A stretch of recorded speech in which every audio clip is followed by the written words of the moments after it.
In the 19th century, Britain was starting to rethink its policy about expanding its vast empire. The costs of restless colonies and the loss of American revenue were beginning to hurt. A sentimental feeling about the negative impact on native peoples was also stirring. When the great eye of Britain cast its gaze upon New Zealand, it felt it wrong to colonise the tiny country, as it might be detrimental to the native population. However, trade and money talks. Whalers and land sharks were already on shore and operating. The most ambitious scheme to make money came from a convicted felon called Edward Gibbon Wakefield. While in prison, he hatched plans to export thousands of English people to New Zealand and to make money. Māori had no written legal ownership of land in the English tradition. The New Zealand Company would be able to do quick deals and ship settlers in on the promise of paradise. By 1839, the British Crown felt compelled to act and sent Governor Hobson to the new land to clinch ownership. Māori resistance to settlement and infighting amongst tribes was growing fiercer. The missionaries complained about lawless behaviour by white traders, and the New Zealand Company were pressing for British rule, but not rules. Hobson was successful from the British point of view, and it was good for the New Zealand Company and the Wakefield brothers. The same year that the Treaty of Waitangi was signed, the New Zealand Company established its first big settlement and moved settlers in. Meanwhile, Ngāti Toa, originally from the Aotea harbour south of Raglan, had migrated south to Kapiti at the invitation of the great chief Tōraupraha. Ngāti Toa had waged brutal war with Waikato tribes for many years, and the promise of escape in 1835 from the overwhelming Waikato forces and the chance to trade with Pākehā for guns proved alluring. One of Ngāti Toa's greatest war chiefs was Te Rangihaeata, nephew to Tōraupraha. He had fought with Tōraupraha on many occasions, and his early years were dominated by the battles and the migration from Kāwhia. Ruthless but canny, he maintained an uneasy balance of power between the alliances of local and migrant iwi in the Kapiti area, and the whalers with whom he traded for guns. Neither the whalers nor the subjugated tribes had much reason to love him, however. Used to keeping whalers in control on his land, Te Rangihaeata was unprepared for the arrival of Wakefield on the ship Tory in 1839. Wakefield obtained Te Rangihaeata's signature on a document ceding control over all his lands. Only slowly did Te Rangihaeata learn that Wakefield's document differed from his spoken word.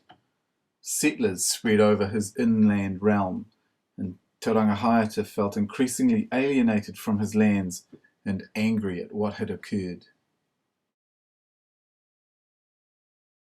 By 1843, Te Rangihaeata and Tōraupraha had begun to resist surveying of their lands and had taken equipment and burnt huts. The settlers sent an armed party from Nelson to arrest both of them.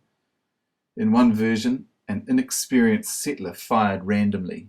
At Wairau, the Māori fought back, killing a number of settlers and capturing the remainder. Te Rangihaeata's wife Tarongo had been killed, and Te Rangihaeata demanded utu. Tōraupraha acceded, and the surviving Pākehā were executed. Now the stakes were raised. Tōraupraha and Te Rangihaeata were convinced of the New Zealand Company's duplicity. Settlers were sure Māori were in revolt. After the Wairau incident, Te Rangihaeata became wary of the British. While his uncle Tōraupraha preferred to work with Governor Grey and to settle land disputes peacefully, Te Rangihaeata declared war. The British and their Māori allies clashed several times with Rangihaeata, but each time he managed to escape with little to no losses. Every battle he demonstrated his skill as a war-fighting general. The chase eventually came to a head on the 6th of August 1846, when Te Rangihaeata and his forces climbed what is now known as Battle Hill and entrenched themselves at the summit to wait for Grey and his mixed force of both British soldiers, Navy men, and about 150 Te Atiawa and Ngāti Toa warriors. Te Rangihaeata again showed his military talent and skill by fortifying a gully just below the summit of the mountain. To draw the fire of the British, he built a wooden defence out of trees his men had felled. This was set up to the right of the real camp as a dummy to draw the fire. He waited for the British to attack so he could utilise his superior military position to win the battle. The British commanders, however, were wary of fighting the Māori by now and stayed back, attacking instead with musket fire. The British had managed to drag 2 artillery pieces up the slope and fired approximately 80 shells at the fake fortified wall. They must have been tired by the haul up the hill, however, as few shells hit the wall and most landed in or around Te Rangihaeata's real camp by mistake. The British were reluctant to attack the fort frontally and withdrew their regular troops, leaving instead the Ngāti Toa and Te Atiawa warriors to storm the pā alone. But the Māori waited for some time, perhaps unwilling to inflict or endure any more Māori losses. When they finally stormed the pā, it was empty. Te Rangihaeata had already escaped under the cover of heavy rain and night. For the governor and the settlers, Battle Hill was portrayed as a victory over a fierce and powerful tribe, and represented the subjugation of the native people. But the story is far more complex, a tale of shifting alliances, duplicity, and misunderstanding. Ultimately, it represents a struggle for control.